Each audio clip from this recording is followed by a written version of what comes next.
5ನೇ ವರ್ಷ ಈ ಇಂಡಸ್ಟ್ರಿನಲ್ಲಿ ಕೆಲವರು ಹೊರಗೋಗಿರ್ಬೋದು, ಕೆಲವರು ಒಳಗೆ ಬಂದಿರ್ಬೋದು. That's a different issue. ನೀವು ಇದರಲ್ಲಿ ಮೆಜಾರಿಟಿ ಜನ 5 ವರ್ಷದಿಂದ ಜೊತೆಲೇ ಇದ್ದೀರಿ.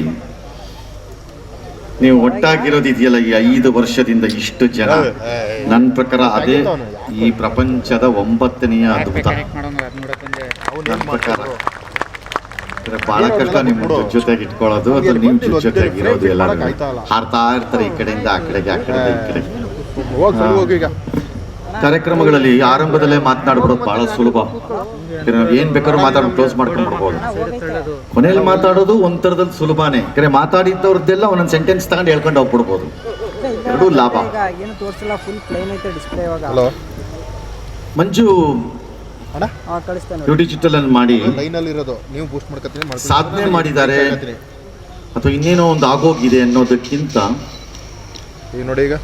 ಈ ಕಳೆದ 5, 7, 8 ವರ್ಷದಲ್ಲಿ ನಡೀತಾ ಇರುವಂತಹ ಇಂಡಸ್ಟ್ರಿಯಲ್ಲಿ ನಡೀತಿರೋ ಡೆವಲಪ್ಮೆಂಟ್ಗಳ ಮಧ್ಯದಲ್ಲಿ ಇನ್ನೂ ಆ ಉತ್ಸಾಹವನ್ನು ಮತ್ತು ನಾನು ಅಭಿವೃದ್ಧಿ ಆಗ್ತೀನಿ ಅನ್ನೋ ಒಂದು ಆಸೆಯನ್ನು, ಅದಕ್ಕೆ ತಕ್ಕಂತೆ ಕೆಲಸ ಮಾಡುವ ಒಂದು ಶ್ರಮವನ್ನು ಹಾಕ್ತಾ ಇರೋ ಈ ವ್ಯಕ್ತಿ ವಿಚಾರದಲ್ಲಿ ನಾನು ಸಾಮಾನ್ಯವಾಗಿ ಯಾರಿಗೂ ಅದನ್ನು ಹೇಳಕ್ ಹೋಗಲ್ಲ. ಹ್ಯಾಟ್ಸ್ ಆಫ್ ಅಂತಾನೆ ಹೇಳಬೇಕು. ಬಹಳ ಕಷ್ಟದ ಕೆಲಸ. ನೀವು ವಿಷಲ್ ಹೊಡೆದ್ರೆ ಅದು ನನಗೆ ಹೊಡೆದ್ರೋ ಅವ್ರಿಗೆ ಹೊಡೆದ್ರೋ ಗೊತ್ತಿಲ್ಲ. ಇಟ್ಸ್ ಓಕೆ, ಪರವಾಗಿಲ್ಲ. ಯಾಕೆ ಹೇಳಿದೆ ಇದನ್ನು? 10-15 ವರ್ಷದ ಹಿಂದೆ ಟೆಲಿವಿಷನ್ ವಿಚಾರದಲ್ಲಿ ಯಾರು ನನ್ನನ್ನು ಪ್ರಶ್ನೆ ಕೇಳಿದಿದ್ರೆ ನಾವು ಬಹಳ ಸೇಫ್ ಆಗಿದ್ವಿ. ಭಾಳ ದಿಮಾಕಿತ್ತು, ನಮಗೆ ಕೊಪ್ಪಿತ್ತು, ನಾವು ಹೇಳ್ದಂಗೆಲ್ಲ ನಡೀತಿದೆ ಅನ್ನೋ ಭಾವನೆ ಇತ್ತು. ನಾವು ಅಂದರೆ ಒಂಥರ ಇನ್ನೇನು ಮೇಲಿಂದ ಕೆಳಗಿಳಿದು ಬಂದಿರುವಂಥ ದೇವ್ರ ಟೈಪ್ ಆಡ್ತಿದ್ವಿ. I am talking of television. ಇವತ್ತು ಮೈನ್ ಸ್ಟ್ರೀಮ್ ಟೆಲಿವಿಷನಲ್ಲಿ ಇರೋವಂಥವ್ರುಗಳು ಈ ಮಾತನಾಡೋ ಸ್ಟೇಜಲ್ಲಿ ಇಲ್ಲ. ನಮ್ಮ ಪ್ರೊಫೆಷನ್ ಬದಲಾಗ್ತಿರೋ ರೀತಿನ ನೋಡಿದ್ರೆ ಮುಂದಿನ ವರ್ಷಗಳಲ್ಲಿ ಆಗಬಹುದಾದ ಬದಲಾವಣೆಗಳು ಭಯವನ್ನು ಹುಟ್ಟಿಸ್ತಾ ಇದೆ. ಅದು ಆಗಿರೋದು ತಂತ್ರಜ್ಞಾನದಿಂದ.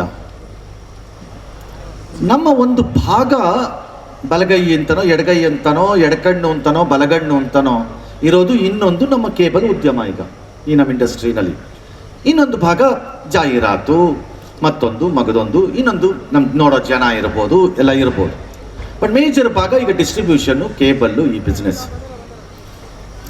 ಬಿಸ್ನೆಸ್ ವಿಚಾರದಲ್ಲೂ 15 ವರ್ಷದ ಹಿಂದೆ ನನ್ನ ಹತ್ರ ಆಪರೇಟರ್ಗಳು ಬರೋವಾಗ ಅಥವಾ ಯಾರೋ MS ಹಾಕಬೇಕು, ಆ MS ಆಗೋ ಟೈಮಲ್ಲಿ ಕೆಲವರು ಅಪ್ಲಿಕೇಶನ್ ಹಾಕೋ ಟೈಮಲ್ಲಿ ಆಗ್ತಿದ್ದಿದ್ದು ಕೆಲವು ಗೋಜಲ್ಗಳಿಗೋಸ್ಕರ ನನ್ನೇನು ಕೇಳಕ್ಕೋ ಮಾಡೋಕ್ಕೋ ಬರ್ತಿದ್ದಾಗ ಇಲ್ಲ ಆ ಉತ್ಸಾಹ ನೋಡಿದ್ರೆ ದುಡ್ಡು ಹಾಕೋಕ್ಕೆ ಒಬ್ಬೊಬ್ಬ ಎಷ್ಟು ಖುಷಿ ಆಗ್ತಿತ್ತು. ಏನು ಉತ್ಸಾಹ ದುಡ್ಡು ಹಾಕೋಕ್ಕೆ. ಏನು ಚೈನಾ ಬಗ್ಗೆ ಮಾತಾಡಿದ್ದು, ಬಾಕ್ಸ್ ತರೋದು ಹೆಂಗೆ ಅಂತ ಪ್ಲಾಟ್ ಮಾಡಿದ್ದು, ಬಾಕ್ಸನ್ನು ಸೀಡ್ ಮಾಡೋದು ಹೆಂಗೆ ಅಂತ ನೋಡೋದು, ಎಷ್ಟು ಉತ್ಸಾಹ, ಎಷ್ಟು ದುಡ್ಡು ಹಾಕೋಕ್ಕೆ ತಯಾರಿ.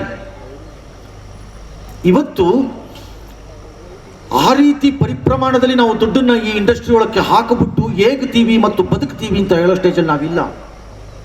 ಅದಕ್ಕೂ ಕಾರಣ ತಂತ್ರಜ್ಞಾನನೇ. ಗ್ಯಾರಂಟಿ ನ್ಯೂಸ್, ಸುದ್ದಿ ಖಚಿತ, ನ್ಯಾಯ ನಿಶ್ಚಿತ.